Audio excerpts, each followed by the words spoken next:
أعوذ بالله السميع العليم من الشيطان الرجيم بسم الله الرحمن الرحيم وبه نستعين إنه خير ناصر ومعين اللهم صل على محمد وآله الطيبين الطاهرين.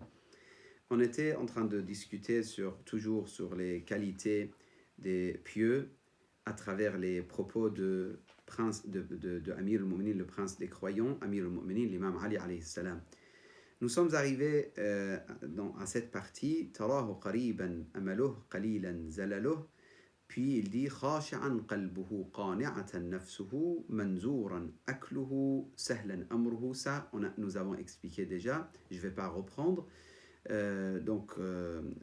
L'humilité du cœur, la sincérité, قانعة نفسه, le contentement, منزورا أكله, les limites de nourriture, que ça mérite d'être discuté beaucoup plus que ça, parce que récemment j'ai vu un hadith qui dit si vous mangez beaucoup, si tu manges beaucoup, le cœur meurt, comme si tu arroses énormément les plantes ou les agricultures que tu as préparées, les choses, par exemple n'importe les fleurs ou n'importe quelle chose aux fruits. Si tu arroses énormément, tu détruis l'agriculture, et donc c'est la même chose. Si tu te nourris énormément, tu détruis ta spiritualité et ton cœur. Après, Amir al-Mu'minin, il dit Harizan dinuhu mayyitatan shahwatuhu makdhuman ghayduhu. Premier point, Harizan dinuhu. Vous savez, il y a des gens, ils ont la religion, mais avec n'importe quel petit problème dans la vie, on dirait que leur religion n'existe plus. Des petits soucis qui lui arrivent, il met en cause la totalité de sa religion. Par exemple, je donne un exemple.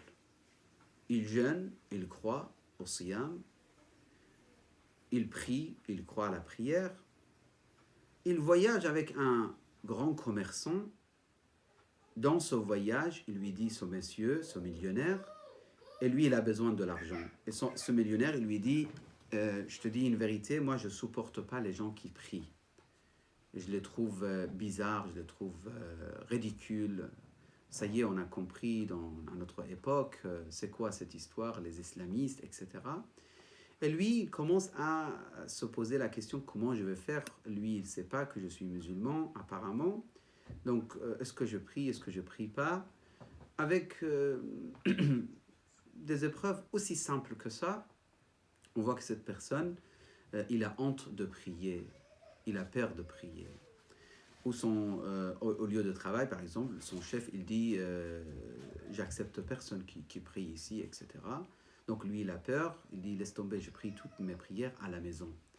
Ou des milliers d'exemples que vous pouvez donner. La religion, comme Imam al-Hussein l'a dit, An-nas abidud dunya, les gens, ils adorent ce bas monde. Wad-dinu la'iqun ala al-sinatihim, la religion, c'est des mots, des propos.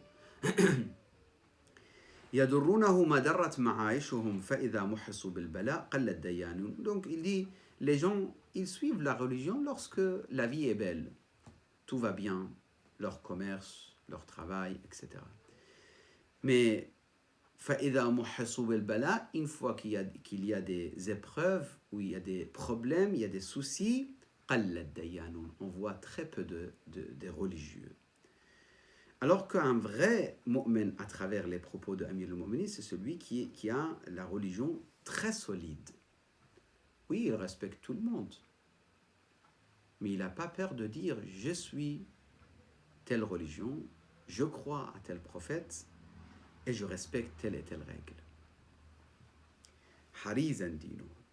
C'est pour ça, une fois, dans un pays, je n'aime pas mentionner, une dame, elle a dit, moi j'ai jeté le foulard parce qu'il y a une dame qui avait craché sur moi ou sur mon foulard en disant, c'est quoi ça, etc. Donc j'ai enlevé mon foulard. Ça, c'est dommage, c'est dommage. Si vous avez des arguments pour enlever votre foulard, ça c'est autre chose. Mais dans l'islam, si c'est une obligation, c'est pas parce qu'une dame mal comportée, qui s'est comportée comme ça, ou une dame qui s'est moquée de vous. Non, la personne qui suit tel et tel chemin, il est solide, il n'a pas peur par rapport à les gens, qu'est-ce qu'ils vont penser, qu'est-ce qu'ils vont dire, etc. etc. Harizan dinu, avec le respect, sans créer de problèmes. Mais il est solide dans sa religion. Il ne recule pas, il ne laisse pas tomber tout juste parce qu'il est un peu gêné, ou il y a des soucis, ou il y a des problèmes, etc. Sur ce point, vraiment, ça mérite beaucoup de réflexion, mérite sur ce point, parce que il y a des gens qui exagèrent, ils croient que Harizan Dinuhu, ça veut dire il faut être dur avec les non-musulmans. Et ça, c'est totalement problématique. Et ce n'est pas, c'est absolument pas ce que Amir al-Mu'minin dit dans ce hadith, dans ce khutbah, dans ce discours. Être dur avec les autres, non, n'a jamais existé dans la vision de Ahl al-Bayt, d'être dur avec les non-musulmans juste parce qu'il n'est pas musulman, non, ça n'a rien à voir. Être solide et fort dans ta religion n'a rien à voir avec le fait d'être méchant ou dur ou mal comporté avec les non-musulmans. Rapidement, je vous dis, il y a à peu près 20 ans, j'ai rentré dans un magasin supermarket et le monsieur, c'était quelqu'un de nord de l'Afrique, sans mentionner quel pays. Il m'a dit, je l'ai respecté, je lui parlais. Après, à la fin, il m'a dit, vous êtes pratiquant? Je dis, oui, j'essaye en tout cas. J'essaye de pratiquer ma religion. Il m'a dit, mon fils, il est très pratiquant, mais il est comme ça, il est dur, il perd son travail, il ne serre pas la main, il crie sur les gens lorsqu'il n'aime pas quelque chose, il ne mange pas chez moi parce que moi, je vends du vin et de bière, etc. Après, je lui dis à l'époque, je me rappelle très bien, c'était encore récemment, j'arrivais en France, je lui dis, la majorité des choses qu'il fait, peut-être au niveau de jurisprudence, c'est correct, mais la manière, c'est faux. La manière est mauvaise. Oui, c'est normal, un homme qui suit Ahl al-Bayt, d'abord il dit, je ne serre pas la main avec les femmes. C'est une règle de l'islam. Oui, je ne serre pas la main. C'est une règle. Un homme qui suit Ahl al-Bayt, il ne peut pas s'asseoir sur une table où ils sont en train de servir du vin. Il ne peut pas s'asseoir. Ça, c'est des règles. Mais pour appliquer les règles, ce n'est pas nécessaire d'être méchant ou sauvage dans ta manière de parler, etc. Non. Harizan dinuhu, ça veut dire il tient sa religion avec la politesse, avec le respect, avec la logique, avec l'explication, avec la patience envers les autres qui ne savent pas, qui ne connaissent pas, etc. Donc c'est entre les deux. Il ne faut pas croire que solide dans la religion, ça veut dire sévère et dur et sauvage et je ne sais pas, etc. Non, il est tranchant, mais il est respectueux, il est patient, il est compréhensible, il comprend les autres, etc. En tout cas, deuxième point, sur ce point, on peut beaucoup plus développer des hadiths et des riwayat et même des anecdotes de Ahl al-Bayt, mais nous, notre but, c'est d'avancer et de ne pas rester très très longtemps sur chaque partie. Puis il dit, Amir al-Mu'minin, mayyitatan shahwatuh. Ses désirs et plaisirs sont morts. Mais qu'est-ce que ça veut dire, mayyitatan shahwatuh? Vous savez, dans l'islam, dans l'école de Ahl al-Bayt, le mariage est nécessaire et important. C'est vrai, ce n'est pas obligatoire. Si quelqu'un ne se marie pas, il n'est pas en train de commettre des péchés, sauf s'il fait des péchés ailleurs. Mais s'il contrôle sa religion, etc., et qu'il ne veut pas se marier, il n'a pas commis grand péché. Mais il a commis grande erreur, si vous voulez, dans la vision de l'islam. Sauf s'il a des raisons. Le mariage est nécessaire. Dans l'islam, on ne dit pas que les désirs, que ce soit de la nourriture ou les plaisirs de nourriture ou d'autres désirs et plaisirs que Allah nous a accordés, que ça doit être haram, ça doit être interdit. Non, il n'y a pas cette vision. Dans certaines religions, le mariage est interdit pour les hommes religieux. Dans l'islam, il n'y a pas cette règle. Donc, qu'est-ce que ça veut dire mayyitatan shahwatuh? Les désirs et plaisirs ne doivent pas être le maître, ne doivent pas être, comment on va dire, ne doit pas avoir l'autorité sur nous. C'est-à-dire, on ne doit pas être, si vous voulez, soumis à notre désir et plaisir. Il y a des gens qui sont soumis, qui sont l'esclave de leur désir et plaisir. Pour leur ventre, ils sont prêts à tout faire.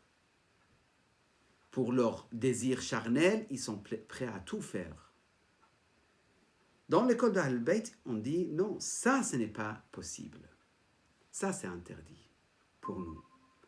Tu dois être l'homme qu'Allah subhanahu wa ta'ala a honoré dans le Coran. وَلَقَدْ كَرَّمْنَا بَنِي آدَمَ. Nous avons honoré le fils d'Adam, c'est-à-dire vous, les hommes, l'homme, nous.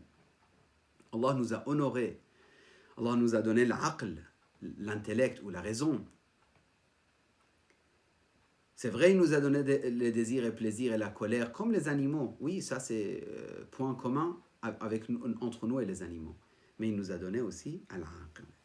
Mayyitatan shahwatuh, c'est-à-dire, ce n'est pas les désirs et plaisirs qui vont le diriger vers n'importe quelle direction. Juste après, il dit makdhouman ghayduh. Vous voyez, il contrôle sa colère. Donc là, on voit très bien que ces deux mots-là, ça revient sur les bases de l'éthique lorsque les grands spécialistes de l'éthique parlent de shahwa wa ghadab, désir et plaisir et colère. Les deux choses qu'Allah a mis chez nous pour la continuation de la vie, et c'est nécessaire. S'il n'y avait pas de désir et plaisir, il n'y avait pas d'enfant, il n'y avait pas de vie, il n'y avait pas de force, parce que nous, on ne mange pas dans ce cas-là, la personne ne mange pas, l'enfant ne mange pas, il meurt, ou il devient faible, avec n'importe quelle petite maladie, il est parti. Donc, les plaisirs, les désirs, c'est des choses nécessaires, mais ce n'est pas pour les désirs et plaisirs qu'on est créé. On a d'énombrables hadiths qui traitent cette question. Mais là, je vous fais, j'attire votre attention sur ces deux points. Mayyitatan shahwatuh makdhouman ghayduh. Réfléchissez sur ces deux points. On parle de désir et plaisir, et puis colère. La colère aussi, c'est très important pour la continuation de l'homme sur cette terre. Mais ça doit être dans les bons endroits. Pour te protéger, pour protéger ton honneur, pour protéger ton pays, etc. On continue, Inch'Allah, al-khayru minhu ma'moul la semaine prochaine. Wa sallallahu ala sayyidina Muhammadin wa alihi at-tayyibin at-tahirin.